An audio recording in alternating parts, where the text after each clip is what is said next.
You gonna hit the fun stuff? Yeah, I was looking at it. I hadn't been here. I found it on YouTube. Oh, really? First time? So I was like, oh, let me try it out. It's been here 20 years, at least. My friend told me about it, but I always figured it was like far, far away. But I'm in Reseda. Yeah, so easy. Not that bad. I looked it up on Trail Plans. Yeah, yeah. I was like, can I park there? So we can park there. Yeah, yeah, okay. all day. No Super tickets, easy. no nothing. Because I looked, there's another parking like on the bottom or something. Yeah, that's how I used to come up all the time because I live on this side. But this entrance is so easy.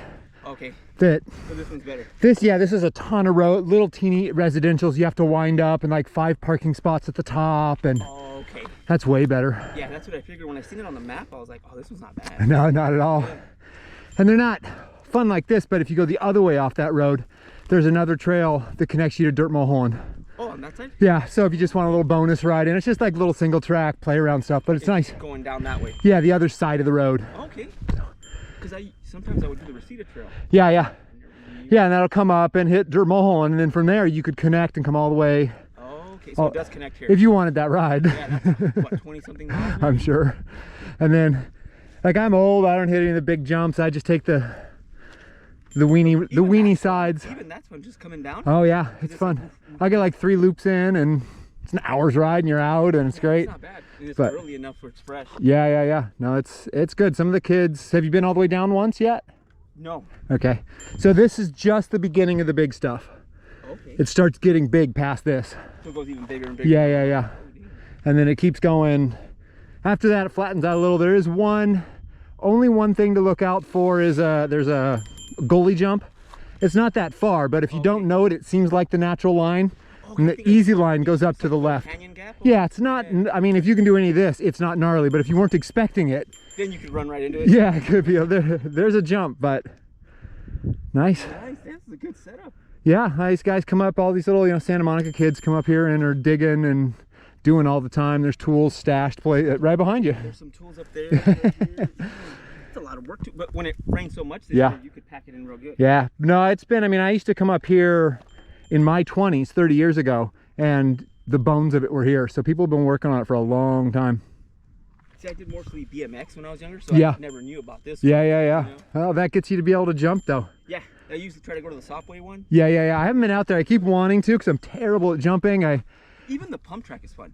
See, I just want to go do it. I didn't know they had a pump track. Yeah, yeah. Go around. I got to make a trip out there. I've been riding clip-ins all year, and I just went back to flats. How does it feel? I love it, actually. I've never used the clip-in. Somebody told me it's good if like you're going downhill. Yeah, oh, it's great. There's all rock gardens and stuff where your feet don't slide off, or you're never in a wrong position.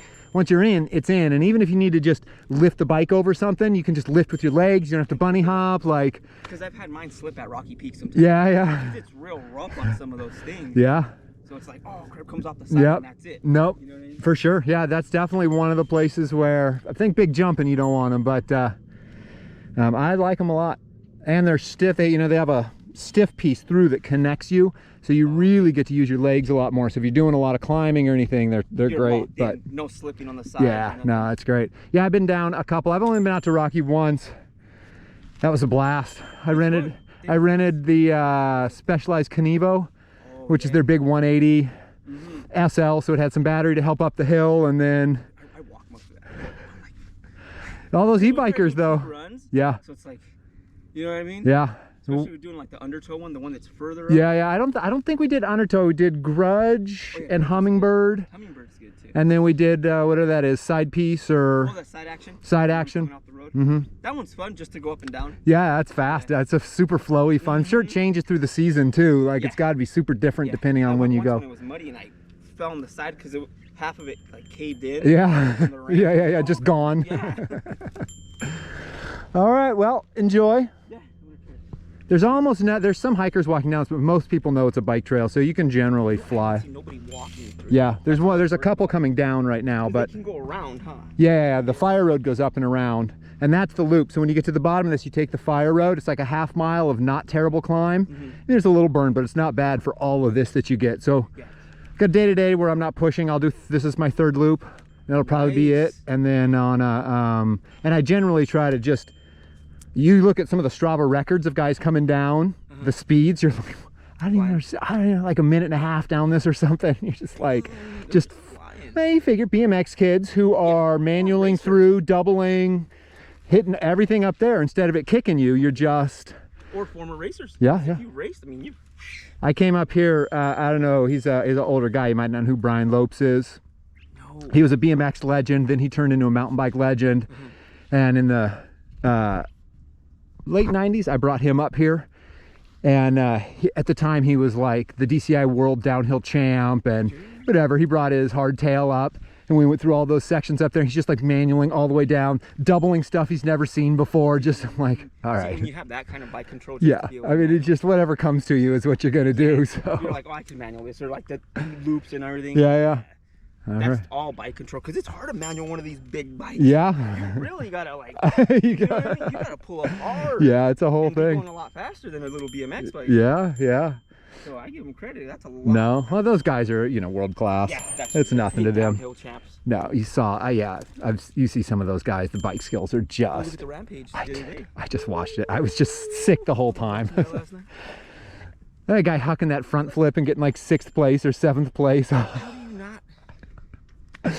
Because everyone else is. How big is that gap? Like 60? I don't know. It was huge. Front flip. Yeah. Whole thing, like you're done. No, there's so many people. So many times when you watch, and I mean, you've seen people's GoPro video. It looks like you're riding flats, and when you watch their video, it looks like you're going down cliffs. So you're like, okay, yeah, it's true. So that's like 10 times. Even that canyon gap. Oh my God. I did across. I know. I watched his YouTube. I don't follow him, but I just watched his YouTube like the whole time where they were building it, and I couldn't wait for him to hit it. And that first time he hit it, he clears it by like that much, and you're just like, how do you? That's like, how do you look at that and be like, yeah, I'm gonna land over there? It's like, they said they did all the math. A bike moves at this speed, so I need this much of a roll in. Don't hit you can't check the brakes. Even rolling up to it, you get scared and try to nothing. Tap them. There was the one guy who did that. To clear a drop. Yeah. And then. Yeah. There was one guy that did try, and he tried to stop and rolled over the tip of one of those. It broke a couple things in his spine, cracked his skull, and it was just a second guessing. Whoa! Just. You're dropping 60, 70 feet to the ground. It's outrageous.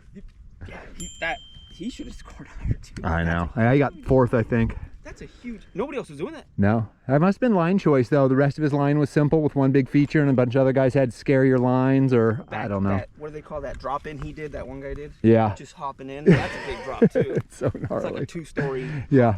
Drop. No, it's just not even. It's not even the same thing as these. Yeah. It's like a whole nother. Custom bikes. Yeah, like it's a whole nother. $40,000 custom made. It's a whole nother world. I mean? Yeah, it's not in the same sport. Painted like a Kawasaki. Yeah. Dude, that was pretty cool. I think last year he did like a Pastrana color. Oh, did he? Yeah, Nice. Yeah. All right, well, enjoy. Stay safe.